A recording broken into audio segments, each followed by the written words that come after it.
So in the previous episode, we had the pleasure of seeing Momo and Okarun slide back to Momo's crib, which was the shrine where her grandma wasn't back yet, as they prepped to head out and rescue Okarun's dong. They ended up running into a spiritual alien sumo wrestler, and they had to defeat it, and Momo passed out right after they won the battle. This left our lovely occult nerd boy Okarun to transform into Turbo Granny right alongside the defenseless Momo. Which leads us into the breakdown of today's video, which is episode 3. Hey there, it's your boy Cole-sama. Go ahead and smash that like button, subscribe, and turn on post notifications. Without any further ado, let's go ahead and get into this one, because as y'all know, we've got a dong to catch. Subscribe to Cole-sama. We had to still come in and flip. Started out riding Batman with the geeches when that shit didn't work. Talk to pop about the chicken. All of them talking about badass, still ain't listen what's living, but taught me. The episode starts with a lady giving a psychic reading to a young idol. She says that he's 27 with a wife and a kid, but he refused both, saying that he was 20 and single, which obviously presents a conflict because most people are going to believe him as he is the famous idol. And being so young looking, there would be no way that he was pushing 30 while also being married with a kid. She even goes as far as to say that he loves curry as his favorite food, and he says that he prefers ramen. As she's leaving the set, the director and producer of the show are having a sidebar conversation talking about how wrong she clearly is, but they decide that they're gonna keep the episode running anyways because very few people end up watching such a niche channel in the area where it would be airing on. We get a scene switch that shows her riding back in a taxi while being asked if she was the one that gave readings, and the taxi driver basically wanted a psychic reading himself. She tells him to stop the car and let her out as she literally opens the door while the car's in motion, and he feels as if he offended her, which makes him apologize, but it wasn't even that being the reason. She says then that she predicts he will die if he goes any further, which obviously means that he's going to turn his car right around and go back from where he came. We then jump to see Okarun completely transformed into his Turbo Granny slave form as he runs his fingers across Momo's body and dangles her in the air laughing. Then the same old lady that was giving the psychic readings uses her abilities to save Momo and send the Okarun Turbo Granny hybrid into the nearby rice field waters. As Turbo Granny attempts to recover, we hear the old lady talking about her believing her granddaughter brought home another scumbag of a boyfriend, only to see that it wasn't even a human being this time. As the camera pans back over to her, we see and realize that my prayers have been answered by none other than the gorgeous lady of the shrine herself, Momo's grandmother. And I just have to play this sequence back again, because nothing about this outfit makes any inkling of sense, but because she's so absolutely bad, she gets a pass. No skirt or pants, just straight youthful legs underneath a button-up cardigan with the varsity jacket over the top and the fit blowing in the wind no less. We get a flash of cleavage and a baseball bat dangling over the shoulder as she has her hair pulled up into a mountaintop point, and she has glasses?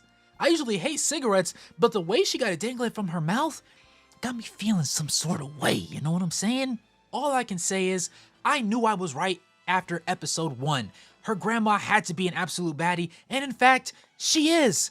If I were to explain to you just how absolutely beside myself I am with glee, I think my sheer freak energy would be enough to summon the balls of Okarun from the clutches of Turbo Granny, who is currently miles and miles away in that one tunnel cave thing. I am bricked! But anyways, to get back on topic, Turbo Granny attempts to attack Baddie Grandma's blind spot and gets caught within a barrier and starts barbecuing herself. Then we get this cool walk down animation as the baddest of all grandmas, yes, badder than Tsunade, because after all, this is all natural. Tsunade was using chakra enhancements. Begins to explain exactly how cooked Turbo Granny is. Then standing 3 inches from each other's faces, she gives one of the coldest stare downs possible, despite Turbo Granny saying that she would literally eat her alive once she escaped. Momo's grandmother proceeds to beat the absolute brakes off of Turbo Granny using her baseball bat, and then pulls out the pencil tip from her baseball bat to draw a second barrier circle before preparing to kill her. Turbo Granny attempts to use Okarun's life as a bargaining chip, but it fails when Momo's grandmother essentially shrugs her shoulders and says, "I don't give a fuck," then wipes away one barrier to light Turbo Granny ablaze. We see Momo wake up from her sleep, and her biggest concern is Okarun. She scrambles to the staircase and ends up asking her grandmother about it. Once again, let me pause this frame right here and let us bask in the absolute glorious beauty of her grandmother. Okay, that's enough. For now, at least. Her grandma calls her out for being in a haunted place, and Momo doesn't contest. Momo then panics because her grandmother is being uncooperative, and her grandmother went so far as to remind her that Momo said that she doesn't believe in those things, and that her grandma was a fake. And Momo appears combative at first, then bows her head and puts her forehead on the floor as she apologizes because she was wrong. Her grandmother glances at her before telling her to check the main shrine room to find Okarun. At first, she's scared that Okarun was killed by her grandmother and sprints outside while having memories of him flash through her mind. She says, "I'm sorry, Okarun," before opening the sliding doors and seeing Okarun eating a rice ball looking completely unbothered. Okarun is obviously overjoyed to see her, but she immediately slams the door on his face. She gives the most tsundere response and began kicking at the door saying, "You're still alive?" And Okarun says, "Yes, I'm sorry it disappointed you." She takes a moment to reflect and honestly lets out a sigh of relief before her grandma tells her that the shrine room that he's sitting in is protected to prevent him from turning into the Turbo Granny slave until he steps outside. Baddie Grandma tells a story of Turbo Granny being called once upon a time 1 kilometer Grandma in ancient days, and explains that she fused with a bound spirit that was already in the tunnel and became so strong that even she couldn't bring herself to enter. She tells Momo to forget about Okarun, but Momo follows the thought process of the actor Ken Takakura that she was infatuated with and says that she intends to help. Momo's grandma explains how the barriers work and how she can't by herself just get rid of Turbo Granny, and then they come up with a plan to get Turbo Granny to play a game of tag to lure her into a trap where Momo's grandma would actually be able to assist. Momo and Ken had a tender moment right afterwards, kinda. Then we get a cutscene and we see Baddie Granny was correct about her reading of the famous idol that everybody thought she was wrong about. He's blasted across every single news channel that you could possibly think of, talking about how he was in fact 27 and he did have a significant other and he did have a child, and the only thing that wasn't covered was about him loving curry. The next morning, Momo and her grandma observe Okarun as he has to use the bathroom and conversate about Momo's powers before finally letting him take a dump in the bathroom. Okarun experiences one of the most embarrassing moments known to man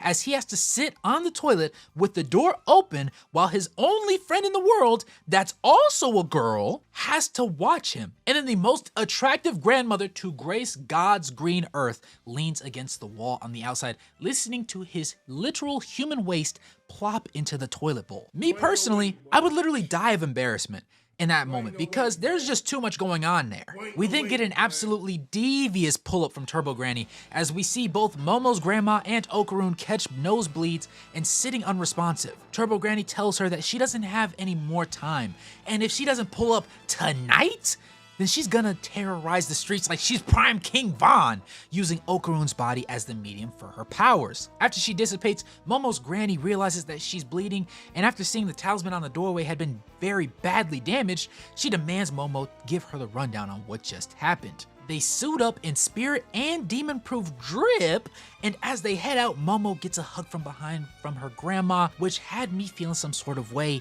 and when her grandma hit her with the "Don't die on me," I was feeling especially jealous because as much as I would hate to have to fight Turbo Granny, moments like that are to die for. Like, I know it's family, but look at how up close and personal this is. I don't know.